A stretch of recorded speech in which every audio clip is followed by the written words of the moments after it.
ವಿಶೇಷವಾಗಿ ಉತ್ತರ ಕರ್ನಾಟಕಕ್ಕೂ ಒಂದು ಅವಿನಾಭಾವ ಸಂಬಂಧ ಹಿಂದಿನಿಂದಲೂ ಕೂಡ ಇದೆ.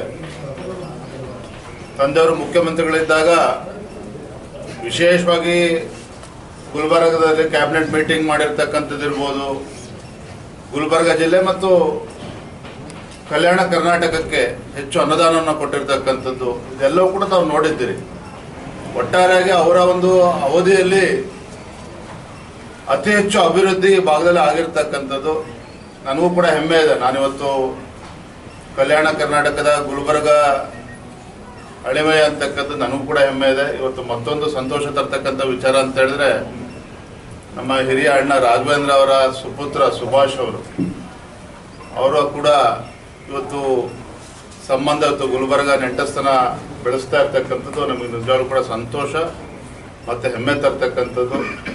ನಮಗೆಲ್ಲ ತಿಳಿದಿದೆ, ಇವತ್ತು ಲಿಂಗರಾಜ್ ಅಪ್ಪ ಪಾಟೀಲ್ರವರು ದೊಡ್ಡ ಕುಟುಂಬ ಅವ್ರದ್ದೇ ಆದಂಥ ಒಂದು ಹೆಸರು ಕೂಡ ಇರ್ತಕ್ಕಂಥದ್ದು. ಇದು ಒಂದು ಸಂಬಂಧ ಎಲ್ಲರೂ ಕೂಡ ಸಂತೋಷ ತಂದಿದೆ. ವಿಶೇಷವಾಗಿ ನಮ್ಮ ಗುಲ್ಬರ್ಗ ಜಿಲ್ಲೆಯವರು ಇನ್ನೂ ಹೆಚ್ಚು ಸಂತೋಷ ತಂದುಕೊಟ್ಟಿದೆ. ಬಗ್ಗೆ ಮಾತಾಡೋದು ಹೋಗೋದಿಲ್ಲ. ಸದನದಲ್ಲಿ ಈಗಾಗಲೇ ಚರ್ಚೆ ಆಗಿದೆ. ಈ ಎಂಟೈರ್ ಎಪಿಸೋಡ್ ಇದ್ರ ಬಗ್ಗೆ ಚರ್ಚೆ ಆಗ್ತದೆ. ಆಡಳಿತ ಪಕ್ಷದಲ್ಲಿ ಮುಖ್ಯಮಂತ್ರಿ ಕುರ್ಚಿಯ ಗಾದಿಗೆ ಏನು ಪೈಪೋಟಿ ನಡೀತಾ ಇದೆ ಕಾಂಗ್ರೆಸ್ ಪಕ್ಷದಲ್ಲಿ, ಅದರ ಸುತ್ತುವರೆದಿರ್ತಕ್ಕಂಥ ಈ ಪ್ರಕರಣ ಇದು. ಅವ್ರು ಕಂಪ್ಲೇಂಟ್ ಕೊಡ್ಲಿ, ಕಂಪ್ಲೇಂಟ್ ಮೇಲೆ ತನಿಖೆ ಆಗಲಿ, ಅದ್ರ ಬಗ್ಗೆ ಏನೇನಾಗ್ತದೆ ನೋಡೋಣ. ಎಲ್ಲ ಸಚಿವರೇ ಇವತ್ತು ಹೇಳಿಕೆಯನ್ನು ನೀಡ್ತಾ ಇದ್ದಾರೆ. ಆದ್ರೆ ಇವತ್ತು ಚರ್ಚೆ ಆಗಬೇಕಾಗಿರ್ತಕ್ಕಂಥದ್ದು, ರಾಜ್ಯದಲ್ಲಿ ಇವತ್ತು ಕಾಂಗ್ರೆಸ್ ಸರ್ಕಾರ ಅಧಿಕಾರಕ್ಕೆ ಬಂದಾಗಿನಿಂದ ಏನು ಅಲ್ಪಸಂಖ್ಯಾತರ ಓಲೈಕೆ ರಾಜಕಾರಣ ನಡೀತಾ ಇದೆ. ನಾನು ಮೊನ್ನೆ ಬೆಂಗಳೂರಿನಲ್ಲೂ ಕೂಡ ಹೇಳಿದ್ದೇನೆ, ಭಾರತೀಯ ಜನತಾ ಪಾರ್ಟಿ ಮುಸಲ್ಮಾನರ ವಿರೋಧಿಗಳಲ್ಲ, ಆದ್ರೆ ಮುಸಲ್ಮಾನರಿಗೆ ತೃಪ್ತಿ ಮಾಡ್ತಕ್ಕಂಥ ನಿಟ್ಟಿನಲ್ಲಿ ಹಿಂದೂಗಳಿಗೆ ಅಪಮಾನ ಮಾಡ್ತಕ್ಕಂಥ ಕೆಲಸ ಏನು ರಾಜ್ಯದ ಮುಖ್ಯಮಂತ್ರಿಗಳು ಕಾಂಗ್ರೆಸ್ ಸರ್ಕಾರ ಮಾಡ್ತಾ ಇದೆ, ಇದು ಅಕ್ಷಮ್ಯ ಅಪರಾಧ. ಇದರ ವಿರುದ್ಧ ಭಾರತೀಯ ಜನತಾ ಪಾರ್ಟಿನ ಹೋರಾಟವನ್ನ ಕರೆ ಕೊಡ್ತಾ ಇದ್ದೇವೆ. ಬಜೆಟ್ನಲ್ಲೂ ಕೂಡ ತಾವು ನೋಡಿದಿರಿ, ಇವತ್ತು ರಾಜ್ಯದ ಸಮಗ್ರ ಅಭಿವೃದ್ಧಿ ಬಗ್ಗೆನೂ ಕೂಡ ಚಿಂತನೆ ಇಲ್ಲ. ಬಜೆಟ್ ಅನ್ನು ಮಾನ್ಯ ಮುಖ್ಯಮಂತ್ರಿಗಳು ಓದಿದ್ದಾರೆ. ಅಲ್ಪಸಂಖ್ಯಾತರ ಓಲೈಕೆ ಬಿಟ್ರೆ ಇನ್ನೇನೂ ಕೂಡ ಬಜೆಟ್ ನಲ್ಲಿ ಇಲ್ಲ. ಯಾವುದೇ ಕ್ಷೇತ್ರದ ಅಭಿವೃದ್ಧಿಗೋಸ್ಕರ ಕಲ್ಯಾಣ ಕರ್ನಾಟಕ ಇರ್ಬೋದು, ಕಿತ್ತೂರು ಕರ್ನಾಟಕ ಇರ್ಬೋದು, ರಾಜ್ಯದ ಒಂದು ಸಮಗ್ರ ಅಭಿವೃದ್ಧಿ ದೃಷ್ಟಿಯಿಂದ ಯಾವುದೇ ಒಂದು ಚಿಂತನೆ ಇಲ್ಲದೆ ಇರ್ತಕ್ಕಂಥ, ಒಂದು ದೂರದೃಷ್ಟಿ ಇಲ್ಲದೆ ಇರ್ತಕ್ಕಂಥ ಬಜೆಟ್ ಅನ್ನ ಒಬ್ಬ ಅನುಭವಿ ಮುಖ್ಯಮಂತ್ರಿಗಳಿಂದ ಯಾರು ಕೂಡ ನಿರೀಕ್ಷೆ ಮಾಡಿರಲಿಲ್ಲ.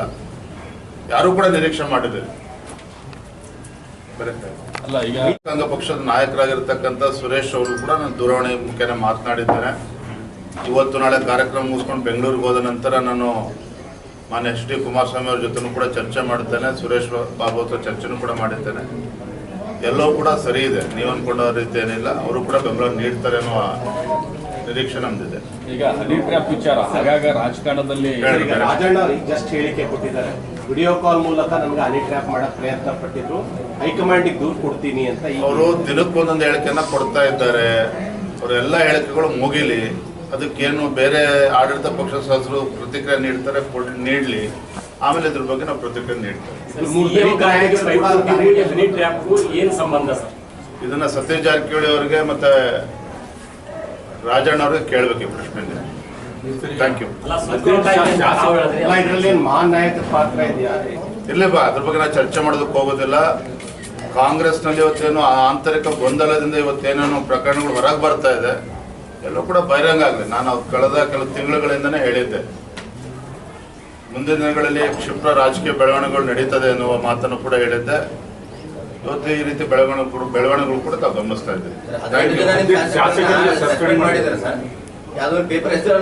ಈ ಹಿಂದೆ ವಿಧಾನ ಪರಿಷತ್ ಅಲ್ಲಿ ಪಕ್ಷ ಅಂದ್ರೆ ಕಾಂಗ್ರೆಸ್ ಪಕ್ಷದ ಸದಸ್ಯರ ನಡವಳಿಕೆ ಆಗಿತ್ತು ಅಂತ ಹೇಳಿದ್ರೆ, ಸಭಾಧ್ಯಕ್ಷನ ಪೀಠದ ಸಮೇತವಾಗಿ ಅವರನ್ನ ಹೊರಗೆ ಆಚೆಗೆ ತಳ್ತಕ್ಕಂಥ ಕೆಲಸ ಮಾಡಿದ್ರು,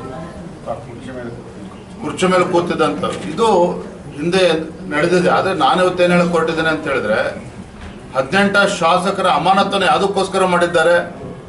ನಾವು ಈ ಕಾಂಗ್ರೆಸ್ ಸರ್ಕಾರದ ಅಲ್ಪಸಂಖ್ಯಾತ ತುಷ್ಟೀಕರಣದ ನೀತಿಯ ವಿರುದ್ಧ ನಮ್ಮ ಶಾಸಕರು ಧರಣಿ ಮಾಡಬೇಕಾದ್ರೆ, ಬೇರೆ ವಿಚಾರಗಳನ್ನು ತೆಗೆದುಕೊಂಡು ಹೋರಾಟ ಮಾಡಬೇಕಾದ್ರೆ, ಸಭಾಧ್ಯಕ್ಷ ಯಾರನ್ನೂ ಕೂಡ ಮಾರ್ಷಲ್ಗಳನ್ನ ನೋಡಿದರೆ ಎಲ್ಲರೂ ಕೂಡ ನೀವು ಮಾರ್ಷಲ್ಗಳು ನಮ್ಮ ಶಾಸಕರನ್ನ ತಡೆಯಕ್ಕೆ ಪ್ರಯತ್ನ ಮಾಡಿದಾಗ ಸ್ಪೀಕರ್ ಅವರೇ ಬಿಡಿ ಬಿಡಿ ಅಂತೇಳಿ ಬಿಡಿಸಿದ್ದಾರೆ.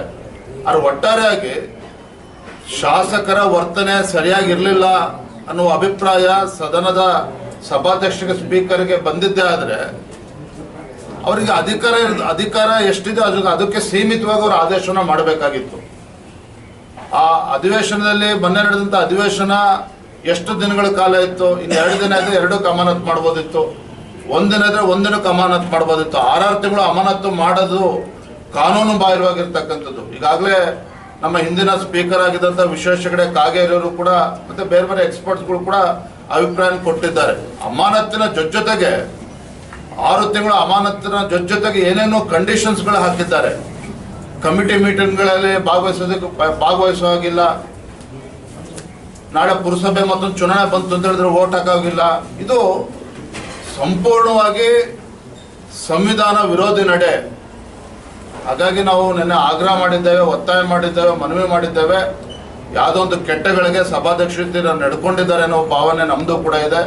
ಮತ್ತೊಮ್ಮೆ ತಮ್ಮ ಮೂಲಕ ಮಾನ್ಯ ಗೌರವಾನ್ವಿತ ಸಭಾಧ್ಯಕ್ಷರಿಗೆ ವಿನಂತಿ ಮಾಡ್ತೇವೆ, ಖಂಡಿತ ಈ ರೀತಿ 6 ತಿಂಗಳು ಅಮಾನತ್ ಮಾಡಿರ್ತಕ್ಕಂಥದ್ದು ಆ ಕ್ಷೇತ್ರದ ಮತದಾರರಿಗೆ ಅಪಮಾನ ಮಾಡ್ತಾರೆ. ಹಾಗಾಗಿ ತಮ್ಮ ನಿರ್ಧಾರವನ್ನ ಹಿಂತೆಗೆದುಕೊಳ್ಬೇಕು ಅಂತ ಮನವಿ ಮಾಡಿದ್ದೇವೆ. ಅವರು ಕೂಡ ಪತ್ರಿಕೆಗಳನ್ನ ಹೇಳಿಕೆಯನ್ನು ಕೂಡ ಗಮನಿಸಿದ್ದೇನೆ, ಸಕಾರಾತ್ಮಕ ಸ್ಪಂದನೆ ಮಾಡಿದ್ದಾರೆ. ಶಾಸಕರುಗಳು ಮನವಿ ಕೊಡಲಿ, ನಾನು ಹಿಂತೆಗೆದುಕೊಳ್ತೇನೆ ಅನ್ನೋ ಮಾತನ್ನು ಕೂಡ ಪತ್ರಿಕೆಯಲ್ಲಿ ಹೇಳಿದ್ದಾರೆ. ಎಲ್ಲೂ ಕೂಡ ಸರಿ ಹೋಗ್ತದೆ ಅನ್ನೋ ವಿಶ್ವಾಸ ನಮಗಿದೆ. ಧನ್ಯವಾದ.